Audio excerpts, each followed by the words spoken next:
WCR with another audio commentary, and this will be a regular audio commentary. This certain game is against a Night Elf on the European server. I think he's around 45 or something, between 40 and 50, I'm not sure where. And it will be played on Knollwood, which is a pretty even map, I guess. It's not all that biased towards any race. I have this particular replay stopped at the 15-second mark if you guys would like to sync up. And I will be starting in 5, 4, 3, 2, 1, and begin. Okay, so this matchup tends to be hard for the Orc, just because the Elf can control the map so much easier if they get a couple of Huntresses and then mass range. And summon heroes also pose a big threat, but it's not impossible to win. In fact, it's a relatively even playing ground, as long as you realize what the weaknesses of the Elf army are. And I will be doing an early barracks here. I don't tech without a barracks too much anymore against an Elf, especially in mercenary maps. And the reason for that is mercenaries really make up for the fact that catapults take so long to get. So I can have 2 piercing mercenaries within a minute or 2 after the first nightfall, which comes in very handy against those 3 or 4 huntresses that most elves tend to get before they start transitioning over to ranged armies. So I will be utilizing that fact. It's always important to realize what map you're on and sort of base your strategy around that, the certain strengths of the maps. So I'm hoping for a relatively close spawn, even though I know he's going to harass me, just so that later on I can hit his base much faster if need be. And also he won't be able to expand secretly very easily if we are at a much closer spawn. Because he would have to put a very vulnerable expo up all the way across the map, which means that I could easily hit his expo, then TP back, and then hit his main base. So now that I found out that he is up at the 12 o'clock position, that is good for me. This is exactly what I wanted. I wanted a close spawn. And I plan on stealing all of the items from the gnolls and using my grunts to hopefully occupy him and just sort of keep him off my trail for a while in case he has gotten a harassing hero such as a demon hunter or a warden. But most players tend to get a creeping hero, which is like the Beastmaster, which I have now discovered with my scout peon. That's the reason I had kept him over there. I had expected him to, if he hadn't come to harass my base, which I would have seen, or I would have found out what his hero was, that if he was going to go creep, then I would have found out what his hero was with that scout peon. There, I guess I kind of said that poorly. Okay, so my grunts, even though they aren't going to do too much damage to him, I'm basically just going to try and slow down his creeping, and maybe I'll be able to kill 1 or 2 wisps. And also it will occupy his hunts. He won't be able to creep anything big, such as the golems, if he has to go and protect his wood supply. So it's extremely important not to lose any grunts here, but since he has such few units, it's going to be very difficult for him to kill off a grunt very quickly.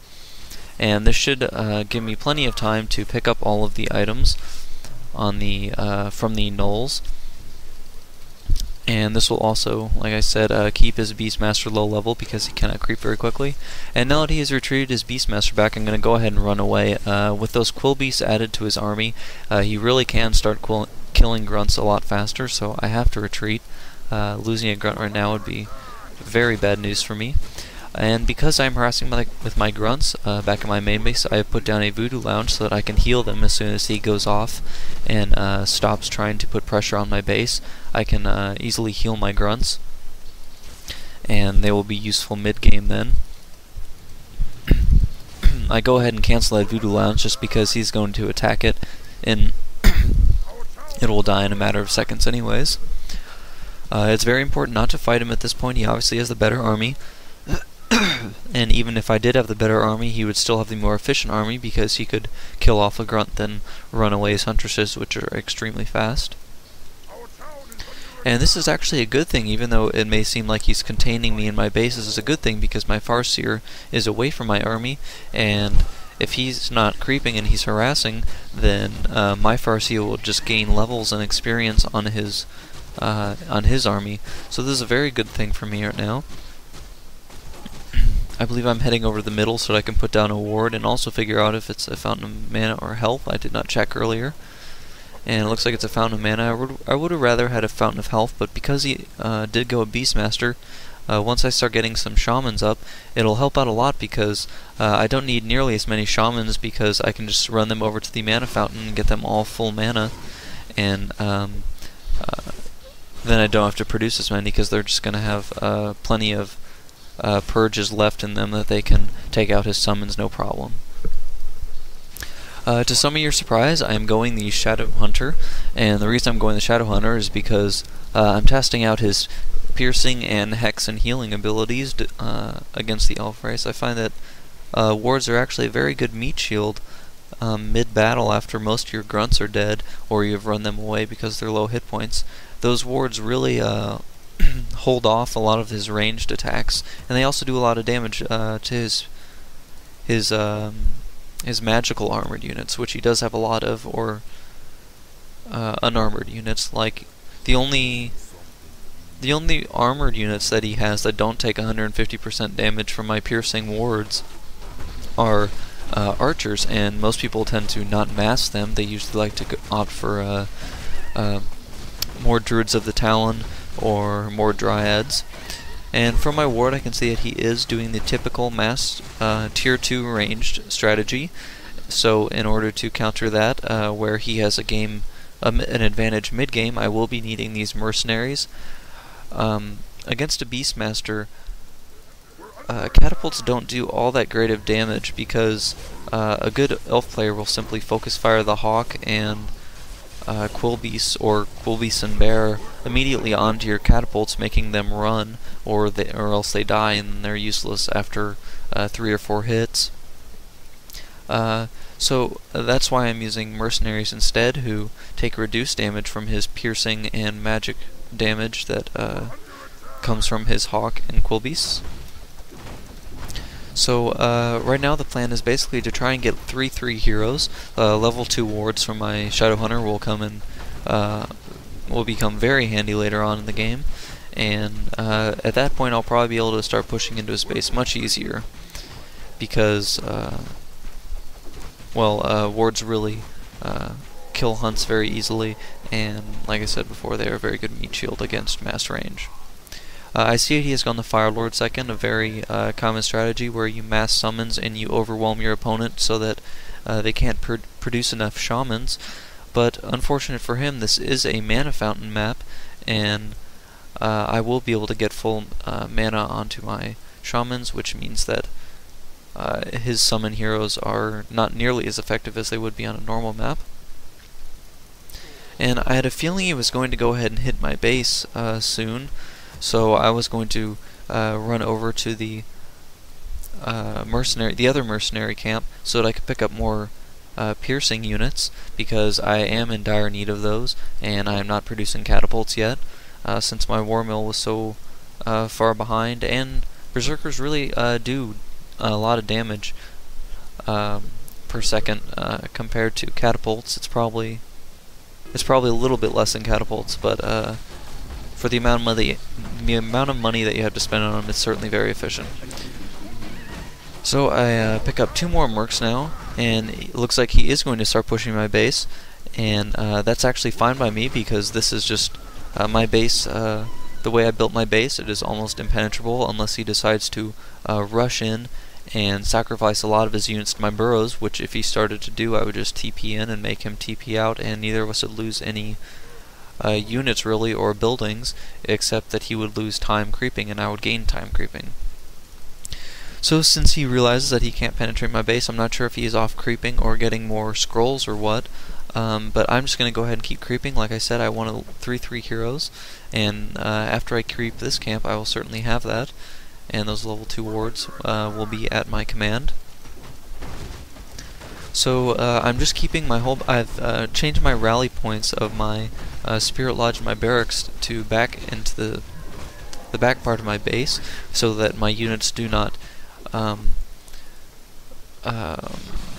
they aren't in danger of getting caught off guard and his units start attacking mine. And here he starts focus firing on my lodge, and I really don't want to lose that lodge, so I'm going to have to TP soon. But it looks like I am going to lose that. I was a little bit too slow on this. And I have very good positioning in this battle, and I have a much larger army, it looks like. I have focus firing my range units onto his huntresses soon, I hope. And just healing my grunts whenever they start getting low, and spamming wards as much as possible. And it looks like I am staving off his army. He did have an expansion up that I had scouted, and that's exactly where I'm going to start heading as soon as my units are healed up. I seem to have an advantage right now, and I definitely want to make use of that, so I want to start pushing at his expansion and start taking that down. But first it's important to heal. I don't want to face him with a half hit point army, since he is healing at his base right now.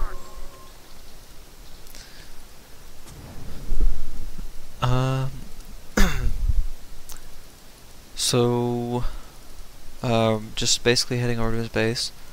I have started building catapults. Eventually you do need to start building catapults after mid-game, which is probably ending right around now. You do need catapults in order to counter Dryads and Druids of the Talon much better, because in my other commentaries I've mentioned that the range of Berserkers just is not long enough. They have to get all the way to the front line, and where they take a lot of damage from Huntresses, and if they get to the front line they die quickly, and that's really the only way that they can reach those long-range units that the elf has. So here he comes on the back of me, and I'd anticipated that by putting a ward down. Quickly focus firing onto his huntresses as best I can with my piercing army, which is along with my shamans in group 2. And basically as soon as he summons a unit, I just purge it, and then try my best to save my grunts so that they can keep tanking against his army.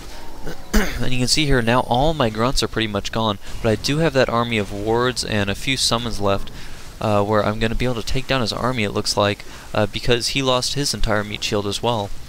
So I see a low hit point Beastmaster, and I have plenty of shamans, so I might as well try and focus fire it, but they seem to have been low from all of the summons they had to purge earlier in the battle, because he is going dual summon heroes. So I've sent a peon down to the mercenary camp that is right next to my base, and the reason for that is because I want to have easy access to mercs. It's the equivalent of an instant catapult, really, other than the fact that they don't quite counter the elf range units quite as well as a catapult does. But it certainly makes up for that fact by being able to me being able to get it immediately. It doesn't look like he's going to defend his expansion. He realizes that I have the better army, which is a good move on his part. But he doesn't want to lose his entire army and his expansion. And most of my shamans are pretty low as far as mana goes, which is why I did not send them into those... I did not send my entire army to kill those wisps. You don't want to send something that will get detonated, or something that has a lot of mana on it, to get detonated by those wisps. And I actually sent in those troll berserkers because I was hoping that he would detonate on those troll berserkers, just blindly deciding to do that, and that would have gotten rid of the fairy fire. But he was smart enough to not do that, and he detonated them out of range. So at this point I figured this is a good time to go ahead and get my shamans full mana once again, thanks to this wonderful mana fountain, and it's also a nice time to get my level 4/4 heroes. And since I have gone, I believe I've gone heal on my Shadow Hunter, I'll be able to heal my units very quickly. And here I find he's going to creepjack me, and this is just terrible positioning for me. Most of my units are getting focus fired by the enemy, and as well as the creeps. And my Shadow Hunter, if my Shadow Hunter hadn't had that potion of greater healing, I'm sure it would have been dead. So I moved back so that the creeps would start focus firing onto his army instead of mine, but it turns out that my army has basically already killed the creeps, and this just leaves me in terrible positioning. He has his entire army in a very nice position, and I have no meat shield at this point, so he's just focus firing onto all of my low hit point units. There you can see he's focus firing onto my shamans, which are quickly falling. So I'm forced to TP. I probably should have TP'd a lot earlier. I did lose a lot in that battle, and he didn't really lose all that much. So that was a poor decision on my part. And here you can see why I don't have my meat shield, why my meat shield wasn't with my army. That's because I had rallied it back to the back of my base so that it wouldn't get caught off guard and killed by his army while it was walking by my rally point, which was a good decision. I don't regret that. It's better safe than sorry, but I certainly should have TP'd much sooner so that I could regroup my entire army. You don't want to fight an elf when you do not have a meat shield, because they will simply focus fire your very low hit point shamans, and your berserkers, even though they're very strong, they still will die very quickly to fairy fire with focus fire. So you really need that grunt meat shield to be replenished throughout the game, and that's why I've gotten heal on my Shadow Hunter so that I can continuously heal those units, and they can continue tanking so that my the units that do a lot of damage can continue dealing that damage over the course of the battle. So I picked up an Ogre Mauler, which is basically just an instant grunt. Even though it costs much more than a grunt, it is a few more hit points and a few more attack points better, as well as armor. I believe just 2 more armor. So I'm heading over to middle once again, and even though I don't need to heal, as I said before, I do need to make sure that my shamans are full on mana before I go into any battle, because he has dual summon heroes, and especially versus that Fire Lord, which is just incredibly powerful. If you don't have Purge that you can destroy his lava spawns, they'll just keep multiplying in the back, and then by the time that both of your meat shields are gone, he's going to have a whole army of summons at his command, and you're just going to get overwhelmed. There's really no way you'd beat that. So I'm scouting again to see if he is expoing, because I know he thinks he has the advantage, because he didn't realize that my entire meat shield was still sitting at home when we had fought, so he thinks he has the better army, so he figured, oh, it's a good time, I should go ahead and expand. So I'm immediately going to head over there. It should be finishing a little bit after I arrive, so he probably will have time to cancel it, but I just it's better safe than sorry. I don't want him to get that expo up and then TP in and happen to have a better army than me, and then he would have a better economy and a better army than me if I had lost that battle. So I just want to go ahead and try and kill that. And here he makes a smart move. He cancels his tree, and he seems to be sending out another wisp. I'm not sure where to. He's probably trying to expand somewhere else on the map. Maybe put up a secret expansion to gain an advantage. I tried my best to re-summon my wolves, and the reason for that is because I don't want him to abolish those wolves on that dryad and continually level up his heroes more. So I don't think I was able to kill the wisp that was building a tree beforehand, so I'm going to go ahead and send this scout wolf to find out what he is doing with that other wisp. And I found out he's trying to put up another tree. I guess he thinks that I would just ignore it, but I do not, and it's a good thing I scouted that. So this is a perfect time to go push into his base. I know he's not defending his base because I had seen his army out in front of the goblin merchant. He's probably creeping somewhere. And this will also stall time for my expansion to start getting up, so that by the end of this battle it will be up and running, and I can, if I lose the battle, I will have an economic advantage that should win me the game. So here I'm making sure that my grunts are as far in the front line as I can. They were a little slow in getting there, and that my catapults are in the back so that it can't get focus fired. I focus fire my catapults onto his dryads as best I can, and my berserkers onto his huntresses so that I can maximize my damage. And I'm always putting down wards and healing my grunts and moving doing my best to move back those low hit point units. And it looks like his Beastmaster is really low hit points, so I focus fire on that and it goes down. As soon as those heroes start getting low hit points, because he has a melee hero, it's going to be very difficult for him to run him back, especially if you have a Purge at your command. So it's a good thing to start focus firing those once they start getting low to mid hit points. If nothing else, even if you can't kill it, it will force him to concentrate most of his micro onto that Beastmaster, and then you can quickly refocus fire onto his range units so that he can't counter micro. He will be focus firing he'll be focusing all of his attention on keeping his Beastmaster alive, which will leave you a good 2 seconds or so to focus fire everything onto his range units, which he won't be paying attention to.